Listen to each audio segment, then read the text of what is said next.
देवाने तुम्हाला अभिषेक केला आहे. यस, वचन सांगतं लूक 4:18 मध्ये, परमेश्वराचा आत्मा माझ्यावर आला आहे, त्याने मला अभिषेक केला आहे, त्याने मला पाठवले आहे. कशासाठी?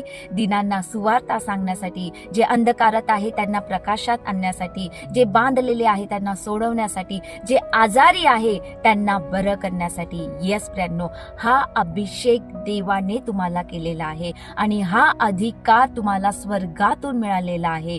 तर तुम्ही ह्या अधिकाराचा वापर करा. तुम्ही या अभिषेकामध्ये जगा, जो अभिषेक देवाने तुम्हाला केलेला आहे. तुम्ही विसरू नका की देवाने तुम्हाला पाठवलं आहे. तुम्ही विसरू नका की देवाने तुम्हाला निवडलं आहे आणि हे आपलं पाचारण आहे.